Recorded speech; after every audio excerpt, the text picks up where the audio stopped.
नमस्कार, आप देख रहे हैं रणक्षेत्र और मैं हूं आपके साथ शिवम दत्त मेहता। चलिए शुरुआत करते हैं आज के बड़े मुद्दे की। लगातार देश में कुछ ना कुछ अलग सा हो रहा है। आपको बताएं, देश में कुछ ही महीनों के बाद अब लोकसभा चुनाव होना है, लेकिन इससे पहले अपने आप को मुसलमानों के ठेकेदार बताने वाले कुछ मौलाना माहौल बिगाड़ना चाहते हैं। इसके लिए वे अक्सर युवाओं को भड़काते रहते हैं और इसकी झलकियां 8 फरवरी से ही आना शुरू हो गई, जब उत्तराखंड के हल्द्वानी से हिंसा की खबर सामने आई। देश में जंग और सिविल वॉर की धमकी देने वाले नफरती बोल के लिए पॉपुलर मौलाना तौकीर रजा ने ज्ञानवापी और अवैध मदरसे पर कार्रवाई के विरोध में युवाओं को सड़क पर उतरने के लिए प्रेरित किया। इसके बाद आज बरेली में कानून व्यवस्था की स्थिति बन गई, जिसके बाद यूपी पुलिस ने मौलाना तौकीर रजा को हिरासत में ले लिया।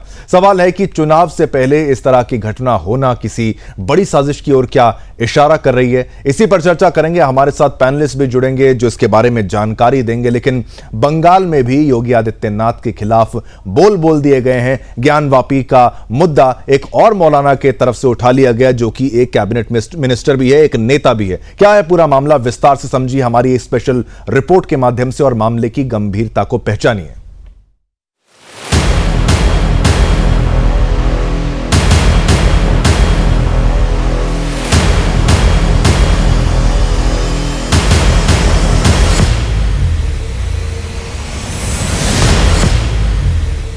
देश में अगले 3 महीने में लोकसभा चुनाव होना है, लेकिन इससे पहले नफरत और हिंसा का दौर शुरू हो चुका है। अलग अलग भागों में हिंसा फैलाई जा रही है। पहले उत्तराखंड का हल्द्वानी और अब उत्तर प्रदेश का बरेली और कोलकाता। देश की शांति को कुल मौलाना पचा नहीं पा रही हैं। मुसलमानों का ठेकेदार बने मौलाना जहरीले बोल बोलते हैं, युवाओं को भड़काते हैं, आगजनी के लिए प्रेरित करते हैं और सबसे पहले आपको 8 फरवरी की घटना के बारे में बताते हैं। दरअसल 8 फरवरी को हल्द्वानी के बनभूलपुरा में अदालत के आदेश पर कार्रवाई की गई थी। पुलिस ने गैर कानूनी तरीके से बने एक मदरसे को तोड़ने का काम करवा रही थी और तभी शाम में स्थानीय लोगों ने आगजनी को शुरू कर दिया और पत्थर फेंके। इसमें नगरपालिका के कर्मचारी और पुलिसकर्मी समेत हिंसा में 5 लोगों की मौत हो गई और कम से कम 100 लोग जख्मी हो गए। जिसके बाद हल्द्वानी में जिला प्रशासन ने अगले आदेश तक कर्फ्यू लगा दिया है। तो वहीं दूसरी ओर मौलाना तौकीर रजा ने 8 फरवरी को ही मुस्लिम राजनीतिक पार्टियों के साथ दिल्ली में मीटिंग की और ज्ञानवापी समेत अवैध मदरसों पर कार्रवाई को लेकर धमकी भरा एक बयान जारी कर कहा है कि जब हम कुछ नहीं कर सकते तो ऐसी आजादी से बेहतर है कि खुद को गिरफ्तार करावे। और इसके साथ ही मौलाना तौकीर रजा ने कथित रूप से देश में मुसलमानों के खिलाफ नफरत का माहौल बनाने का आरोप लगाते हुए गिरफ्तारी का ऐलान किया और युवाओं को सड़क पर उतरने के लिए कहा। किसी बुलडोजर को बर्दाश्त नहीं किया जाएगा। सुप्रीम कोर्ट अगर संज्ञान नहीं ले रहा है तो हम अपनी हिफाजत खुद करेंगे। हमें कानूनी अधिकार है, अगर हमारे ऊपर कोई हमलावर होता है तो हम उसको जान से मार दें। और इसके बाद आज बरेली में मुस्लिम युवाओं ने सड़क पर उतरकर प्रदर्शन किया है, तो वहीं जमीयत-ए-उलमा हिंद ने कोलकाता में प्रदर्शन किया। बरेली के हालात को देखते हुए इसके बाद उत्तर प्रदेश की पुलिस ने सुरक्षा व्यवस्था को संभालने के लिए तौकीर रजा को हिरासत में लिया। सवाल उठता है कि जगह जगह इस तरह भड़काऊ बयान देकर मौलाना आग लगाना चाहता है और आज जुमे की नमाज पर जाने से पहले उसने जहरीले बयान देते हुए युवाओं को भड़काने की कोशिश की। मौलाना ने कहा कि हमें मजबूर कर दिया गया है। इसके साथ ही उसने अवैध मदरसे और मस्जिद पर कार्रवाई को लेकर कानून अपने हाथों में लेने की बात करते हुए कहा कि हम अपनी हिफाजत खुद करेंगे। अगर कोई हम पर हमलावर हुआ तो उसे जान से मार देंगे। Bureau report, Sudarshan news.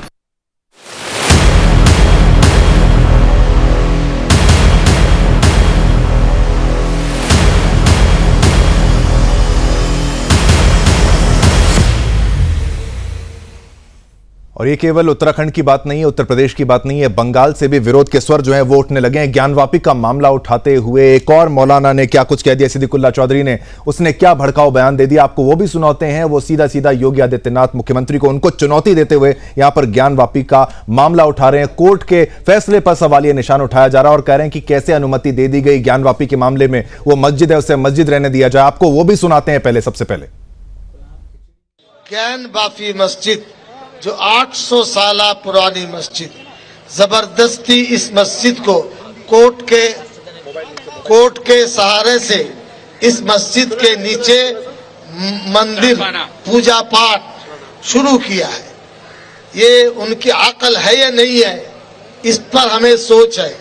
हम जरूर बताएंगे। अगर यूपी का चीफ मिनिस्टर आया जबरदस्त घेराव करेंगे, कहीं बैठेंगे तो निकलने नहीं देंगे।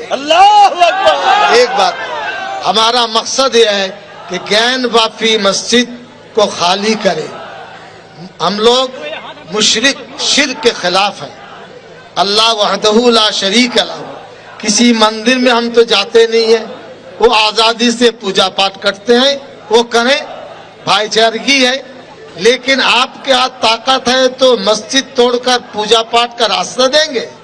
ये दस्तूर हिंद से खिलवाड़ है, इंडियन डेमोक्रेसी के साथ खिलवाड़ है, कौमी यकजहती के साथ खिलवाड़ है। और हम चाहेंगे जल्द अज जल्द ज्ञान वापी मस्जिद जो पूजा पाठ का ऐलान किया है उसको बंद करके मस्जिद के हवाला कीजिए। एएसआई की जो रिपोर्ट आई है उससे क्या ताल्लुक रखते हैं आप लोग? क्या एएसआई की जो रिपोर्ट है, पता नहीं किसने क्या, मस्जिद मस्जिद है, किसने क्या रिपोर्ट दिया उनकी मर्जी है। मस्जिद को आप मंदिर बनाएंगे, हम चूड़ी पहनकर बैठे रहेंगे? ऐसा हो तो एक तरफ ये कह रहा है कि हम क्या चूड़ी पहन के बैठे रहेंगे, और ये देखिए इनको अपनी उम्र का तकाजा होना चाहिए, यहां पर युवाओं को भड़काने का प्रयास ये कर रहे हैं। और यहां तक कह दिया कि अगर योगी आदित्यनाथ इनके वहां पर पहुंचेंगे, यानी कि बंगाल में आएंगे, तो ये बैठेंगे तो निकलने नहीं दिया जाएगा। एक तरीके से ये जानलेवा धमकियों का दौर जो है वो शुरुआत उसकी हो चुकी है। मैं चाहूंगा हमारे तमाम गेस्ट पैनलिस्ट जो हैं उन पर जाया जाए। मैं स्वागत करना चाहूंगा आपका एच.एस. रावत जी, आपने समय निकाला, हिंदू धर्मगुरु वो हमारे साथ मौजूद हैं। अनिल गोयल जी बीजेपी प्रवक्ता वो हमारे साथ मौजूद हैं। मुन्ना खान जी आपका धन्यवाद, कांग्रेस प्रवक्ता यहां पर आए। रमजान चौधरी जी मुस्लिम स्कॉलर वो हमारे साथ हैं। रमजान चौधरी जी, सबसे पहले मैं आपसे यह सवाल पूछना चाहूंगा, भड़काने की भी तो कोई सीमा होनी चाहिए, विरोध का भी तो एक स्वर होना चाहिए, एक अंदाजा होना चाहिए कि कितना कहां पर कैसे बोला जाए। यहां पर कोर्ट को कह रहे हैं कि भाई उनको अक्ल है कि नहीं, यहां सीधा कोर्ट पर हमला कर दिया, कभी सरकार पर हमला, कोर्ट के फैसले पर हमला। कोर्ट ऐसे ही कोई फैसला कर देती है क्या? और कुछ भी बोला जा रहा है, यहां पर प्रधानमंत्री को गाली देने का प्रयास, यहां पर उनके खिलाफ जाने का प्रयास, कह रहे हैं भाई ज्ञानवापी खाली करने की बातें। एक तरीके से यूसीसी का एक आगाज हुआ, तो क्या उसके रिएक्शन में ये सब कुछ होने लगा है क्या? रमजान जी।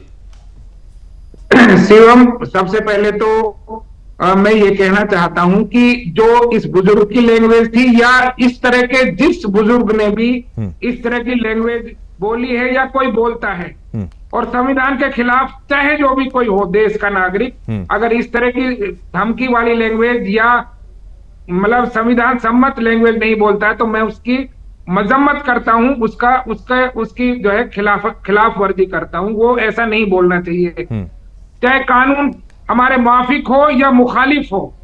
हमें किसी भी सूरत में अपने देश के युवाओं को, देशवासियों को भड़कने नहीं देना है। ये अलग बात है कि कानून के दायरे में जो चीजें होंगी हमें वो स्टेप लेने चाहिए। दूसरी बात, अगर ज्ञानवापी पर कोई फैसला आया है, ये एएसआई की रिपोर्ट आई है, या तमाम तरह के जो फैसले होने जा रहे हैं, देखो फैसला तो जो बाबरी मस्जिद है उसका भी कानून सम्मत नहीं हुआ, लेकिन देश के नागरिकों ने उस फैसले को माना है, और इसलिए माना है क्योंकि सुप्रीम कोर्ट ने फैसला दिया है, और सुप्रीम कोर्ट से बड़ी कोई अदालत नहीं है। तमाम देश के मुसलमानों ने उस फैसले को माना है। अगर ज्ञानवापी पर भी कोई इस तरह सुप्रीम कोर्ट तक बात होगी और फैसला कोई ऐसा आएगा, तो भारत का मुसलमान सुप्रीम कोर्ट के फैसले को मानेगा, चाहे उसके मन के और मर्जी के खिलाफ ही क्यों ना हो। लेकिन मैं एक बात कहना चाहता हूं कि 1947 से पहले और उसके बाद संविधान में और कानून में एक बात तय हुई थी कि जहां पर मंदिर, मस्जिद या कोई भी चीज यथास्थिति में है, उस स्थिति में रहेगी, उससे पहले जिसका कब्जा है, जिसकी पोजीशन है वहां रहेगी। उसके अलावा इन चीजों की पोजीशन को नहीं बदला जाएगा। अगर मंदिर है, मठ है, मस्जिद है, तो उसका ट्रांसफॉर्मेशन नहीं होगा। लेकिन अगर सुप्रीम कोर्ट किसी आस्था को या किसी भाईचारे को बनाने के लिए या देश के बहुसंख्यकों की भावनाओं के तहत अगर कोई फैसला हो रहा है, तो फिर भी हम उसका स्वागत करते हैं। उस पे हम चाहते हैं कि उसमें लेकिन रमजान जी, इस तरीके से अचानक कोई भड़काने की बात मत। ठीक है रमजान, आप देखिए रमजान जी, अचानक से सामने आना और इस तरीके की बयानबाजी करना, अचानक से भड़काने का प्रयास करना, यह बेहद खतरनाक हो सकता है। युवाओं को गाइडेंस देने का काम, उनको एक सही रास्ता दिखाने का काम। पहली बात तो एक मौलवी को, एक मौलाना को, और जो मुस्लिम स्कॉलर अगर चाहे खुद को कहता हो, उसको ये अधिकार किसने दिया कि आप पूरे जितने भी युवा हैं, जितने भी आपके लोग हैं, जितने भी नुमाइंदे, उन तो आपका दिशा निर्देश तय करने का हक आपके द्वारा कैसे किया जाएगा? क्या आपने कोर्ट का रुख किया? क्या आपने कोई ऐसी दलील दी? अगर कहीं पे कोर्ट को कमी अगर दिखती है तो कोर्ट के पास कोई चारा ही नहीं है कि वो ऐसा कुछ फैसला ले ले। अगर उनको तथ्य दिखे जा रहे हैं एएसआई की तरफ से, किसी भी तरफ से, तभी तो फैसला आ रहा है। लेकिन इस बात का तो खंडन करना चाहिए। अगर कानूनी कार्रवाई कहीं पर होती है तो आप कोर्ट में जाइए, वहां पर विरोध का स्वर उठाइए। यहां पर आप कहेंगे एक तरफ बंगाल में जो कि एक मिनिस्टर रैंक का व्यक्ति अगर ऐसा बोल दे कि यहां पर आएंगे तो उनको भागने का मौका नहीं दिया जाएगा, वो बैठेंगे तो उठने का यहां चारा नहीं मिलेगा, मौका नहीं मिलेगा, इस तरीके की धमकियां देना, आप क्या क्या समझते हैं? ये तो बहुत खतरनाक हो सकता है ना। बिल्कुल भी गलत है। मैं कतई इसके साथ नहीं जाता, बल्कि मैं तो उसको मौलाना नहीं समझता जिनको इतनी तमीज नहीं है कि जो कहता है कि चूड़ियां नहीं पहन रखी हैं। चूड़ियां क्या इतना कमजोरी का प्रतीक है कि वो महिलाओं पर सवाल उठता है। दूसरी बात यह है कि इस तरह से भड़काना, चाहे जो भी हो जाए, मुल्क में अगर कोई अशांति फैलाएगा, चूड़ी फोड़ने की या चूड़ी पहनने की बात कहेगा, युवाओं को उकसाएगा और उसे अशांति फैलाने की बात करेगा, उसके साथ कम से कम रमजान चौधरी और देश का जो समझदार मुसलमान है वो उसके साथ नहीं जाएगा। हम इसकी मजम्मत करते हैं। कानून सम्मत हम सुप्रीम कोर्ट तक जाएंगे। अगर चीजें होंगी, कानून सम्मत होगा, हम उस फैसले का विरोध भी करेंगे। लेकिन अगर सुप्रीम कोर्ट का भी यही फैसला आता है तो हम, जैसे हमने बाबरी मस्जिद का फैसला अनमने मन से भी माना और मानना पड़ेगा, सुप्रीम कोर्ट से बड़ी कोई अदालत नहीं है, तो हम उसको मानने को बिल्कुल भी बाध्य हैं। सुप्रीम कोर्ट हमारी सर्वोपरि अदालत है। ठीक है, बिल्कुल। सुप्रीम कोर्ट की तरफ से अगर कोई फैसला आता है उसको मानने की बात यहां पर कही जाए। लेकिन एक और विरोध का स्वर अगर यहां पर आ रहा है, एच.एस. रावत जी, आपसे मैं पूछना चाहूंगा, हिंदू धर्मगुरु होने के नाते, एक तरीके का विरोध अगर यहां पर धर्म के आधार पर किया जाएगा, फिर कहा जाएगा ज्ञानवापी को खाली करो, कभी कह देते हैं कि वहां पर पूजा का अधिकार कैसे दिया जा रहा है। 93 तक वहां पर पूजा होती थी, फिर राजनीतिक कारणों से जो भी आप कहिए यहां पर उन्होंने उसको बंद कराने का प्रयास किया गया। और उस पूरे सर्वे में एएसआई ने बताया कि यहां पर नीचे बहुत बड़ा विशाल मंदिर था, इन खंभों का जो प्रयोग किया गया ये भी मंदिर के हैं। आप जो भी काम यहां पर औरंगजेब के द्वारा या मुगल आक्रांता कहिए, यहां पर आक्रांता कहिए, उनके द्वारा किया गया, उसको बदलने का अगर आज प्रयास हो रहा है तो क्या ये गलत है? क्या उनकी गलतियों की सजा आज का मुसलमान भी भुगतता रहे? उनकी गलतियों की सफाई आज का मुसलमान देना क्या उसको आवश्यक है? और ऐसे मौलानाओं का क्या इलाज है जो ऐसे भड़काऊ भाषण दे देते हैं, क्योंकि इनके साथ तो कुछ नहीं होगा, मरेगा तो गरीब ही। देखो शिवम जी, इसमें कोई दो राय नहीं है। सबसे पहले तो मैं रमजान चौधरी जी को बहुत बहुत धन्यवाद देता हूं। उन्होंने बड़ी अच्छी बात की है, शांति वाली बातें की हैं, और ये बात सभी मुसलमानों को उनको सीखनी भी चाहिए कि शांति बनाए रखना बहुत जरूरी है। लेकिन जिस प्रकार से कलकत्ता के अंदर योगी जी के खिलाफ जिस तरह से बातें की जा रही थी, वो संविधान के अनुरूप नहीं है। एक तरफ जब हम बोलते हैं कि हम संविधान का पालन करेंगे, दूसरी तरफ आप एक मुख्यमंत्री के खिलाफ ये कह रहे हैं कि उनको उठने नहीं देंगे, जाने नहीं देंगे, एक तरह से आप उनका अपहरण कर लेंगे, वो भी गलत है। तो यहाँ देश की शांति के लिए देखिए, अब एएसआई जो है ये किसी पार्टी की तो है नहीं, एएसआई तो सरकारी एजेंसी है, और सरकारी एजेंसी तो कितनी ही सरकारें आई, उन सरकारी, चाहे कांग्रेस की सरकार आई, चाहे गठबंधन की सरकार आई, कोई भी सरकार आई, वो काम करती रही लगातार। जब से कोर्ट में केस था, उन्होंने अपने प्रमाण दिए। के मोहम्मद खुद मुसलमान थे, डायरेक्टर थे, उन्होंने एक रिपोर्ट बना करके दी, बाबरी मस्जिद के बारे में भी दी। उन्होंने अभी अभी अपने बयान में कहा, ज्ञान वापी के बारे में कहा है, कृष्ण जन्मभूमि के बारे में कहा है। वो मुसलमान होकर के जब इन बातों को कह रहे हैं, और वो एएसआई के डायरेक्टर हैं जिनके पास टेक्नोलॉजी भी है और टेक्निकल चीजों की जानकारी भी होती है। फिर अगर कोई मौलाना ये कहे कि नहीं, वो हम नहीं जानते इस बात को, हमें तो इतना पता है वो मस्जिद ही है। यानी अगर आप ना इतिहास को मानना चाहते हैं, ना सरकारी एजेंसी हैं उनकी बात को मानना चाहते हैं, तो ये तो हो गई धींगा मस्ती जिसको बोलते हैं। और धींगा मस्ती तो कानून में चलती ही नहीं है, तो सरकार तो फिर कानून के हिसाब से चलेगी। इसलिए यहां पर मुझे लगता है कि भड़काना नहीं चाहिए जिस प्रकार से युवाओं को भड़काया जा रहा है। कुछ ऐसे मौलाना हैं जो अपनी लाइमलाइट में आने के लिए, शिवम जी, अभी आप देखें कि मौलाना अजहरी वहां पर गिरफ्तार हुए, फिर उनको छोड़ दिया गया दबाव के अंदर। बंबई के अंदर आग लगाना चाहते हैं, देश को गजवाए हिंद बनाना चाहते हैं, सरेआम अपने हजारों फॉलोअरों को, लाखों फॉलोअरों को कह रहे हैं कि जितना मर्जी तुम बुत बना लो, राम बना लो, कृष्ण बना लो, तुम शिवलिंग बना लो, जो मर्जी बना लो, जिस दिन हम ज्यादा हो जाएंगे, बन जाएंगे, बनेगा तो गजवाए हिंद। इस प्रकार की बातें अगर कोई व्यक्ति हिंदुस्तान में रह करके बोल रहा है, तो उसको मुझे लगता है कि इस निंदा के तहत उनको आजीवन कारावास की सजा होनी चाहिए। लेकिन अभी क्या कानून ढीला है? अभी हमारी जो पुलिस है वो अभी पुराने डर्रे पे ही काम कर रही है, पुरानी सरकार के हिसाब से काम कर रही है। पुलिस को भी बहुत तेज होना पड़ेगा, एक्सपर्ट होना पड़ेगा और इनको जेल में डालना पड़ेगा, तब जाकर के।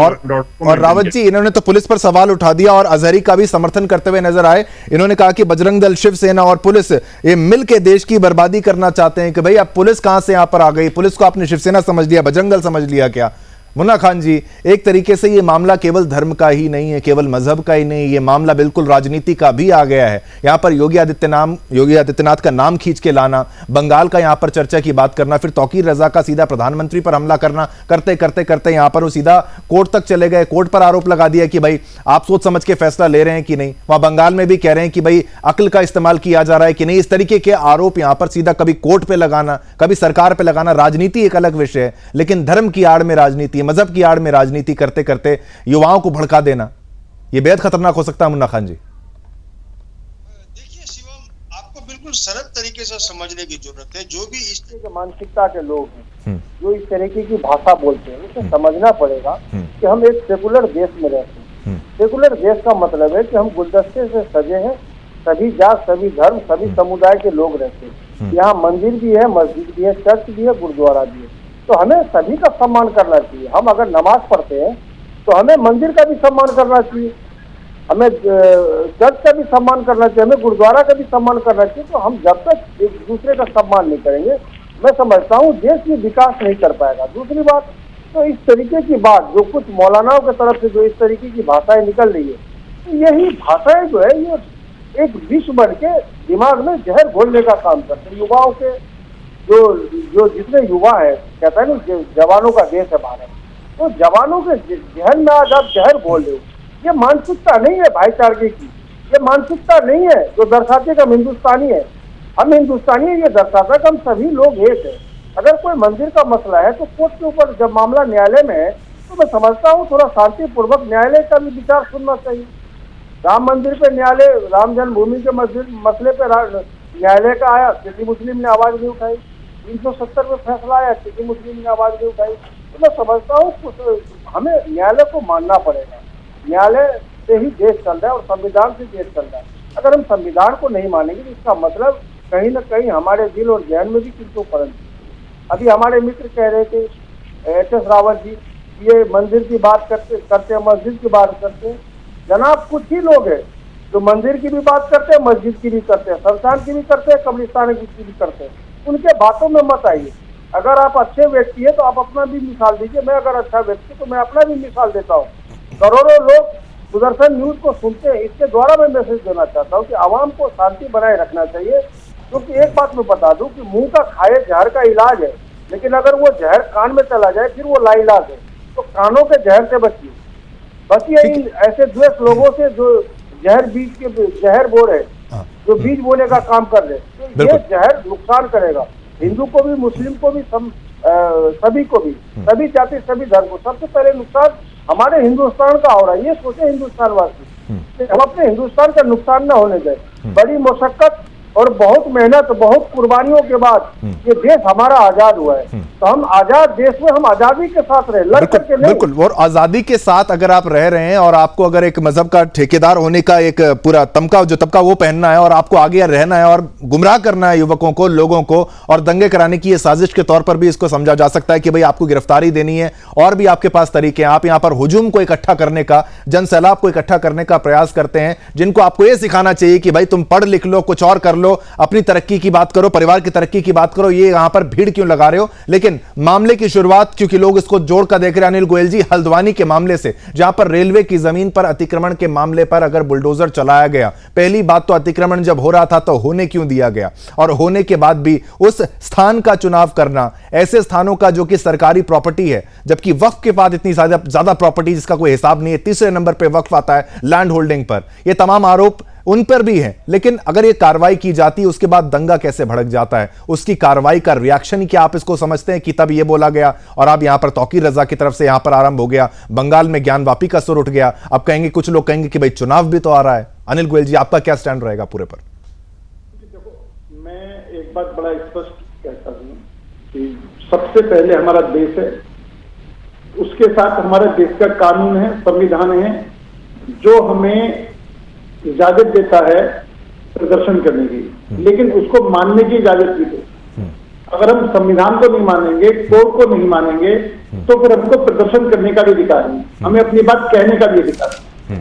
मेरा कहने का मतलब जो हमारी जितने भी माननीय मौलाना हैं, उन सबसे निवेदन है कि वो बच्चों को अगर सिखाएं तो उनको ये सिखाएं कि किस तरीके से हमको पढ़ लिख करके देश, अपने परिवार को आगे बढ़ाना है, खुद को आगे बढ़ाना है और अपने देश को आगे बढ़ाना है, ना कि नफरत की आग जला करके ये नफरत की आग ये लगा देते हैं और उसके का जो दुष्परिणाम है वो देश का गरीब भुगतता है। और देश का गरीब चाहे हिंदू हो, चाहे मुस्लिम हो, चाहे सिख हो, चाहे ईसाई हो, हर जाति का लोग जो है, कोई भी दंगा होता है तो उसका नुकसान हमारे देश के गरीब को होता है, हमारे देश को नुकसान होता है। तो निश्चित तौर पर इस बात को हम हिंदू मुस्लिम में ना लेकर के हमारे जितने भी मौलानाएं हैं, जितने भी हैं, और हमारे चाहे पुजारी भी क्यों ना हो, उन सबको देश की एकता को बढ़ावा देने की बात करनी चाहिए।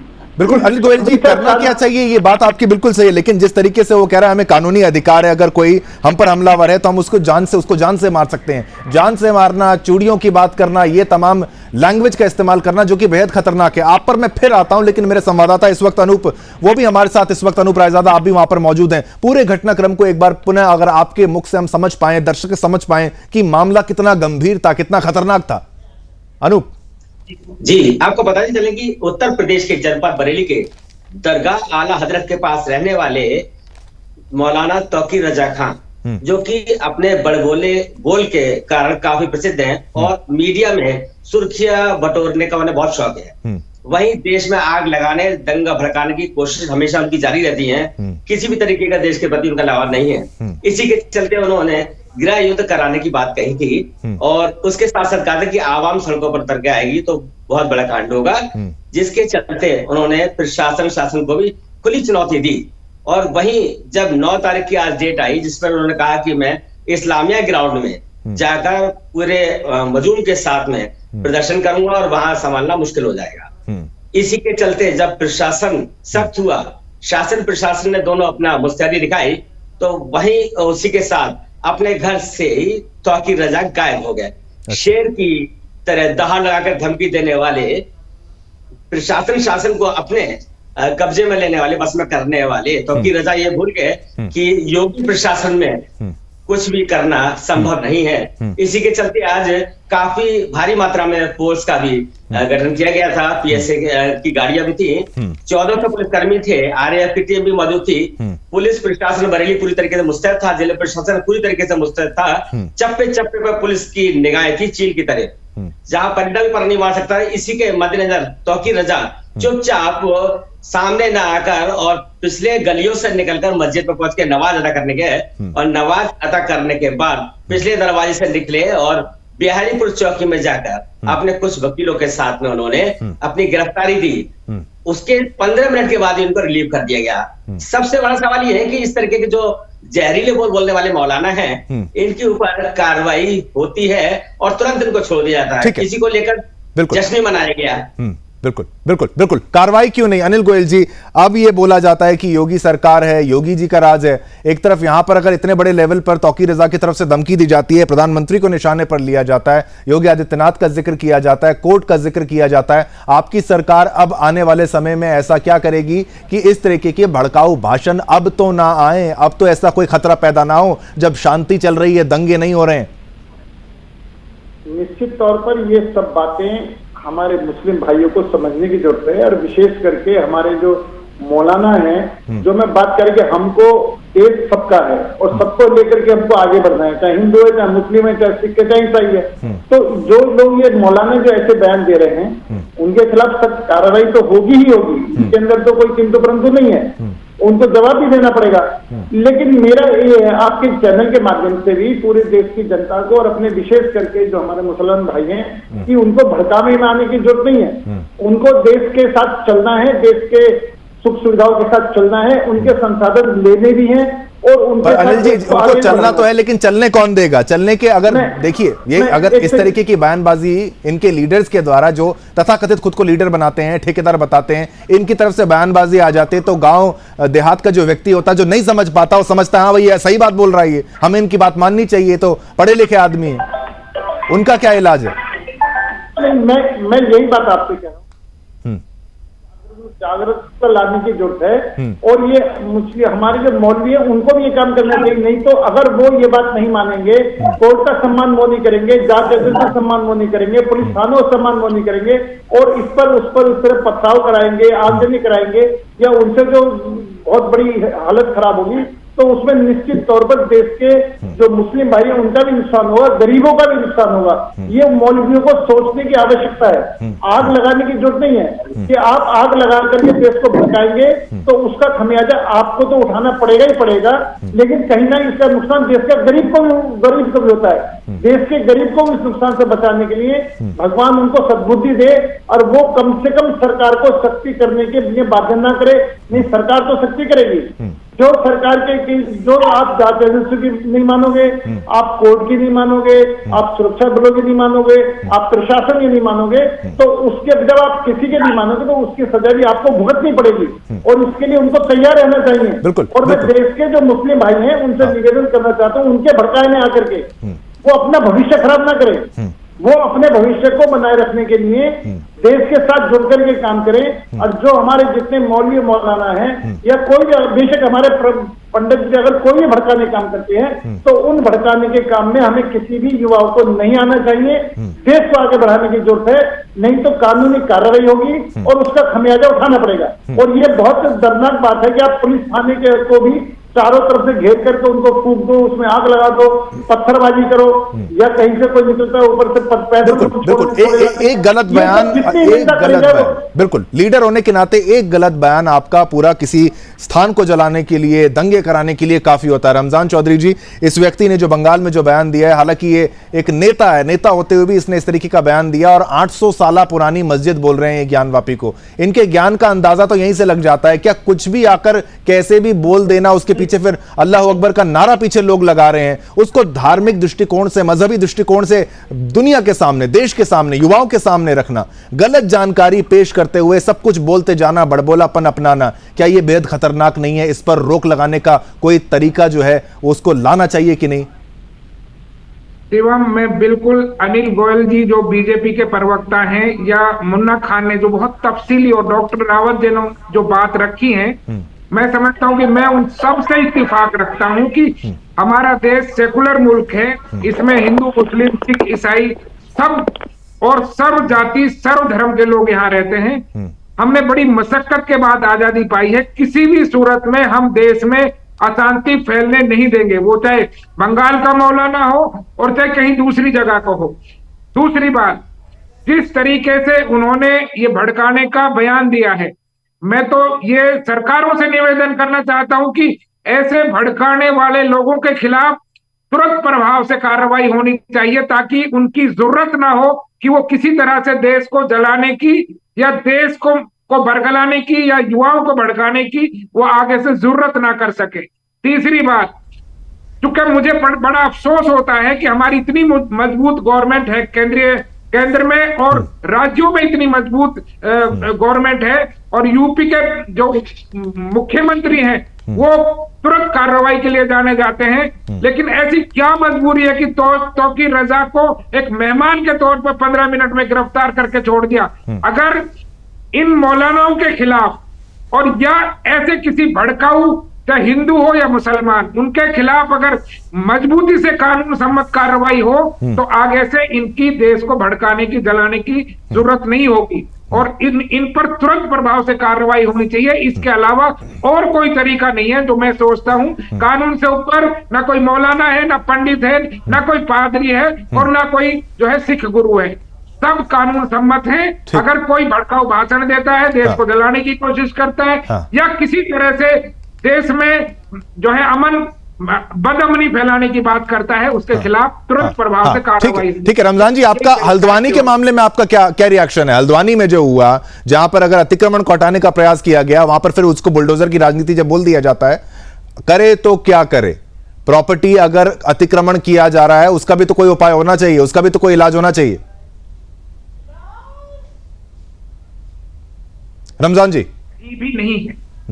अगर कोर्ट ने ऑर्डर दिया है किसी अतिक्रमण को गिराने के लिए तो वो कानून सम्मत है, उस पर किसी को ऐतराज नहीं होना चाहिए। लेकिन अगर दहशत फैलाने के लिए गैर कानूनी तरीके से, असंवैधानिक तरीके से बुलडोजर किसी के घर पे चलाया जाता है और बाद में पता लगता है कि वो कानूनी था कि नहीं था, गैर कानूनी था, और बाद में उन चीजों सामने आती है तो वो गलत है। अगर कोर्ट ऑर्डर देता है, बुलडोजर चलता है, तो हमें कोई ऐतराज नहीं होना चाहिए, लेकिन राजनीतिक दुर्भावना से किसी के घर पर बुलडोजर चलना, मैं उससे सहमत नहीं। ठीक है, ठीक है। एच.एस. रावत जी, धमकी अगर दी जाए, यहां पर कभी योगी निशाने पे आ जाते हैं, कभी मोदी निशाने पे आ जाते हैं, लेकिन एक सौहार्द का मैसेज तो अब हर कोई प्रस्तुत करने की प्रयास करता है। वो कहते हैं कि हमारे दौर में शांति बनी हुई है, लेकिन इस तरीके से कुछ नेता, चाहे वो ठेकेदार बताएं चाहे कुछ बताएं, लेकिन हाईलाइट पे या मैं कहूं निशाने पर एक दो बड़े जो नेता हैं भाजपा के, वो हमेशा रहते हैं, चाहे मोदी की बात की जाए चाहे योगी की बात की जाए। क्या ये सजा है हिंदुत्व की बात करने की? शिवम जी, अभी हमारी पुलिस को इस दिमाग में से ये चीज निकालनी पड़ेगी कि अगर हम किसी भी बड़े धार्मिक नेता को या दूसरे को अरेस्ट करते हैं तो कहीं ना कहीं दंगा फसाद हो सकता है। जिस दिन ये निकाल देंगे और दिल्ली पुलिस या उत्तर प्रदेश पुलिस, कोई भी जिस पुलिस की विल पावर बढ़ जाएगी तो इस प्रकार की हेट स्पीचों में कमी आ जाएगी।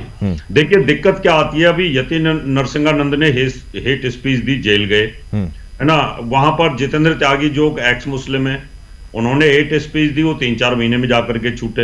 अभी यहाँ पर तौकीर रजा ने हेट स्पीच दी, 15 मिनट में बाहर आ गए। और अजहरी साहब ने दी, वो भी हेट स्पीच में तुरंत आ गए। तो जब इस प्रकार की अगर कहीं ना कहीं कानून ऐसी ढील देता है ना, तो फिर कहीं ना कहीं इन लोगों में, इस प्रकार के लोगों में, नफरती बयान देने वाले लोगों की हिम्मत बढ़ जाती है। यहाँ पुलिस को एक जैसा व्यवहार अपनाना पड़ेगा, एक जैसे कानून का सहारा लेना पड़ेगा, चाहे वो हिंदू हो, चाहे मुसलमान हो, चाहे वो सिख हो, कोई भी हो। अगर हेट स्पीच देता है तो अंदर करो, और जो कानून के हिसाब से उनको सजा हो सकती है देनी चाहिए।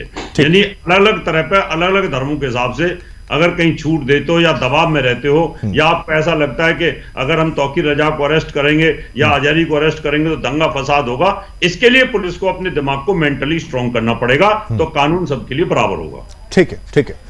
ये विषय बहुत लंबा है, बातें बहुत करनी है, लेकिन समय का अभाव है। आप सभी का बहुत बहुत धन्यवाद करना चाहूंगा। एच.एस. रावत जी, आपका बहुत बहुत धन्यवाद। अनिल गोयल जी, आपका धन्यवाद। मुन्ना खान जी, आपका धन्यवाद। रमजान चौधरी जी, आपका धन्यवाद। और हमारे संवाददाता अनूप, जिन्होंने पूरा विस्तार से बताया किस तरीके से भड़काऊ भाषण देते हैं, फिर बच के निकल जाते हैं। आखिर इतनी आसानी से इनको छूट कैसे मिल जाती है? अगर कोई और ऐसा काम करे, क्या वो बच पाएगा? ये भी एक प्रश्न चिन्ह है, जो कि बड़ा प्रश्न चिन्ह है। मुझे यानी शिवम दत्त मेहता को आज इस मुद्दे के लिए आज्ञा दीजिए। कल फिर एक नए मुद्दे के साथ आपके समक्ष पेश हो जाऊंगा। तब तक के लिए हमारी तरफ से आप सभी को जय हिंद।